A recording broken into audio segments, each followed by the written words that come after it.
Hello friends, welcome to my channel study for you. So guys, जैसा कि आज जो आपका एसएससी सीएचएसएल का 25 मई का प्रथम पाली का एग्ज़ाम हो गया दोस्तों, जिसका जो है मैं आपको बिल्कुल 100% एक्यूरेट आंसर के साथ जो है इस वीडियो में बताऊंगा। तो देख लेते हैं कि किस प्रकार के जो आज आपके 25 मई के प्रथम पाली के एग्ज़ाम में जो है प्रश्न पूछे गए हैं। उससे पहले एक बात और दोस्तों, कि जिन्होंने भी अगर चैनल को सब्सक्राइब नहीं किया है तो एसएससी सीएचएसएल से रिलेटेड पल पल की अपडेट के लिए जो है चैनल को सब्सक्राइब ज़रूर कर दीजिएगा। और बगल में ही आपको एक बेल आइकन यानी घंटे का निशान भी दिख रहा होगा, तो आप उसे भी जो है ज़रूर प्रेस कर दीजिएगा। तो चलिए वीडियो को स्टार्ट करते हैं। तो आज का जो आपका पहला क्वेश्चन आया था कि who is the author of the book waiting for a visa, यानी वेटिंग फॉर ए वीज़ा पुस्तक के लेखक कौन थे।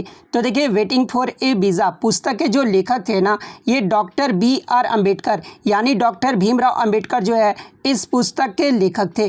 तो BR अम्बेडकर आपका करेक्ट आंसर होगा। नेक्स्ट आपका यहाँ पर आया था कि Jhabri sisters are associated with which dance form, यानी झाबरी जो बहनें का संबंध है ये किस शास्त्रीय नृत्य से शैली से संबंधित है। तो देखिए, ये जो आपके झाबरी बहनों का जो संबंध है ना, ये मणिपुरी शास्त्रीय नृत्य शैली से है। तो मणिपुरी आपका यहाँ पे करेक्ट आंसर होगा। देखिए, आपके एग्जाम में जो है शास्त्रीय नृत्य से जो है 2 से 3 प्रश्न हर शिफ्ट में पूछे जा रहे हैं। तो अन्य फैक्ट के बारे में जान लीजिए कि यामिनी कृष्ण मूर्ति का जो संबंध है ये किस शास्त्रीय नृत्य से है। तो देखिए, यामिनी कृष्ण मूर्ति का जो संबंध है ना, ये कुचिपुड़ी नृत्य से है। लीला सैमसन का संबंध अगर पूछा जाए तो ये भरतनाट्यम से है। प्रियम वंदा मोहंती का संबंध किस शास्त्रीय नृत्य शैली से है, तो ये ओडिसी शास्त्रीय नृत्य शैली से है।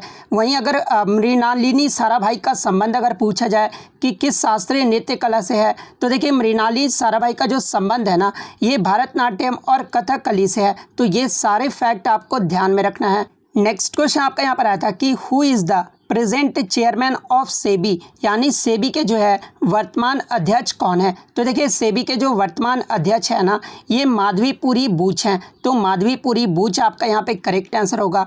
बात कर ले सेबी का फुल फॉर्म क्या होता है, तो देखिए भारतीय प्रतिभूति और विनिमय बोर्ड, जिसका फुल फॉर्म क्या होता है, तो security exchange board of India, इसका फुल फॉर्म होता है। बात कर ले सेबी की स्थापना ये जो है कब हुआ था, तो देखिए सेबी की जो स्थापना है ना, ये 12 अप्रैल 1988 को हुआ था, तथा सेबी एक्ट 1992 के तहत जो है इसे वैधानिक मान्यता 30 जनवरी 1992 को जो है प्राप्त हुआ था।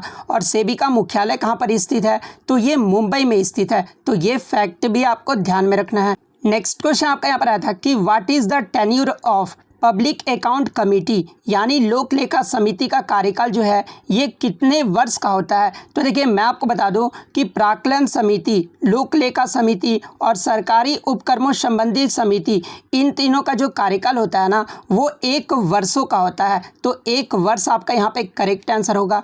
नेक्स्ट आपका यहाँ पर आया था कि famous Indian vocalist Pandit Bhimsen Gururaj Joshi is from which state, यानी प्रसिद्ध भारतीय गायक पंडित भीमसेन गुरुराज जोशी का जो संबंध है ये किस राज्य से है। तो देखिए, प्रसिद्ध भारतीय गायक पंडित भीमसेन गुरुराज जोशी का जो संबंध है ना, ये कर्नाटक राज्य से है। तो कर्नाटक आपका यहाँ पे करेक्ट आंसर होगा। और देखिए, पंडित भीमसेन गुरुराज जोशी एक ऐसे व्यक्ति थे जिन्हें भारत का सभी सिविलियन अवार्ड्स क्या होता है, तो 4 जो होते हैं वो आपके सिविलियन अवार्ड्स होते हैं, जिसमें आपका एक पहला तो होता है वो भारत रत्न होता है, सेकंड आपका पद्म भूषण होता है, थर्ड आपका पद्म विभूषण होता है, उसके बाद फोर्थ आपका पद्म श्री होता है। तो इन्हें जो है आपका सिविलियन अवार्ड से जो है नवाजा गया था। और यहाँ से कल भी आपका एक प्रश्न पूछा ये गया था कि इनमें से कौन से ऐसे व्यक्ति हैं जिन्हें जो है भारत का सभी सिविलियन अवार्ड से जो है सम्मानित किया गया था, जहाँ पे आपके उस्ताद बिस्मिल्लाह खान ऑप्शन में दिया हुआ था। तो वो आपका यहाँ पे करेक्ट आंसर होगा। लेकिन भीमसेन गुरुराज जोशी की अगर बात कर ले तो इन्हें जो है 1972 में पद्म श्री से नवाजा गया था। 1985 में जो है पद्म भूषण दिया गया था। पद्म विभूषण जो है इन्हें 1999 में दिया गया था। और भारत रत्न जो है इन्हें 2008 ईस्वी में दिया गया था। तो ये सारे फैक्ट आपको ध्यान में रखना है। नेक्स्ट आपका यहाँ पर आता है कि व्हाट इज़ द ऐसा यूनिट ऑफ प्रेशर, यानी दाब का जो ऐसा यूनिट होता है वो क्या होता है। तो देखिए, प्रेशर का जो ऐसा यूनिट होता है वो पास्कल होता है, जिसे हम किससे डिनोट करते हैं, तो पीए से डिनोट करते हैं, तो पास्कल आपका करेक्ट आंसर होगा। बात कर ले अन्य एसआई यूनिट के बारे में। इलेक्ट्रिक करंट का एसआई यूनिट क्या होता है, तो एम्पियर होता है। थर्मोडायनेमिक टेम्परेचर का एसआई यूनिट अगर पूछा जाए तो ये केल्विन होता है। अमाउंट ऑफ सबस्टांस का अगर एसआई यूनिट पूछा जाए तो मोल होता है। ल्यूमिनस इंटेंसिटी का एसआई यूनिट कैंडेला होता है। रेडियो एक्टिविटी का एसआई यूनिट जो है वो बैक्वेरल होता है। मैग्नेटिक फ्लक्स का अगर पूछा जाए तो इसका एसआई यूनिट जो है वो वेबर होता है।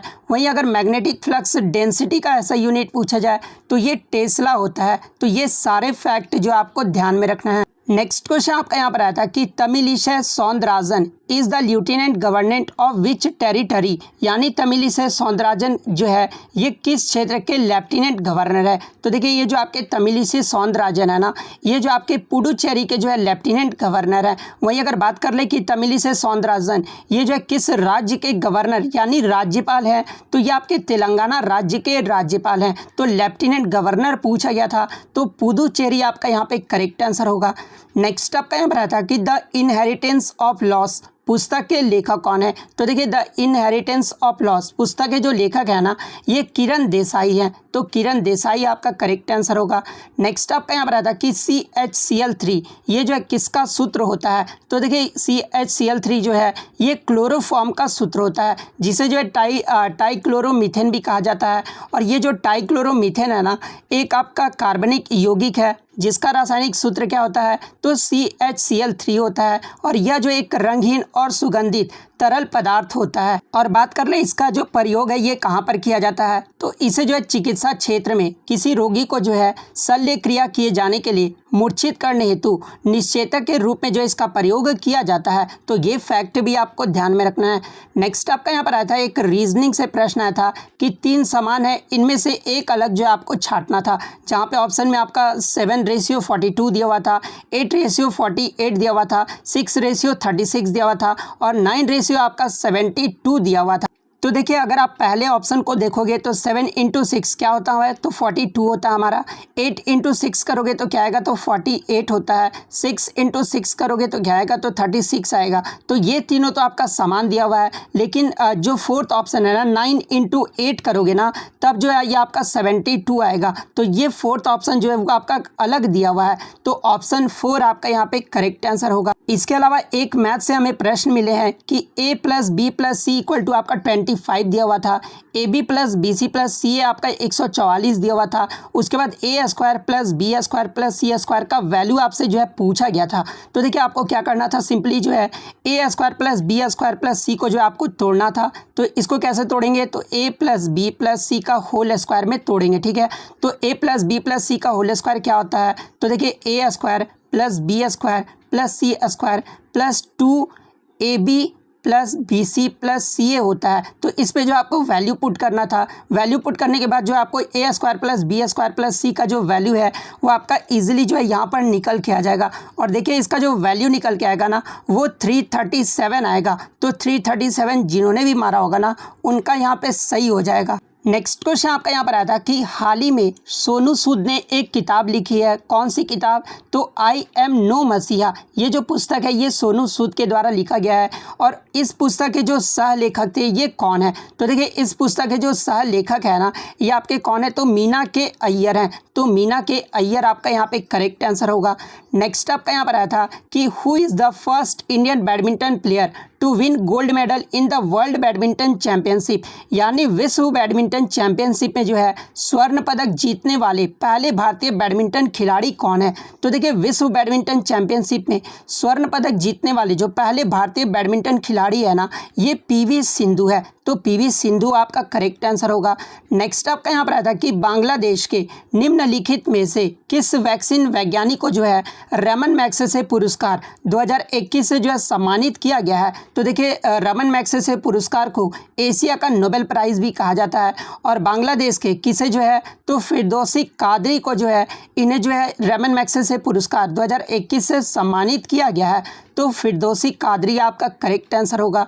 नेक्स्ट आपका यहाँ पर आया था कि किसने भारत की ब्रिक्स अध्यक्षता के हिस्से के रूप में जो है 13 जुलाई 2021 को ब्रिक्स पर्यटन मंत्रियों की बैठक की जो है अध्यक्षता किया है। तो देखिए 13 जुलाई 2021 को ब्रिक्स पर्यटन मंत्रियों की बैठक की जो अध्यक्षता है ना, ये जी किशन रेड्डी के द्वारा किया गया है। तो जी किशन रेड्डी आपका यहाँ पे करेक्ट आंसर होगा। तो इतने क्वेश्चन जो है आज मुझे बच्चों के द्वारा मिले हैं जो कि 100% रियल और ऑथेंटिक है। तो अगर वीडियो अच्छी लगी हो तो वीडियो को जो है लाइक ज़रूर कर दीजिएगा और इसी तरह का रियल कंटेंट पाने के लिए जो है चैनल को सब्सक्राइब ज़रूर कर दीजिएगा। और यदि आपको इसका PDF चाहिए तो मैं टेलीग्राम का जो लिंक है आपको डिस्क्रिप्शन में प्रोवाइड कर दूंगा, आप वहां से इजीली इसका PDF ले सकते हैं। तो मिलते हैं नेक्स्ट वीडियो में, तब तक thank you, all the best.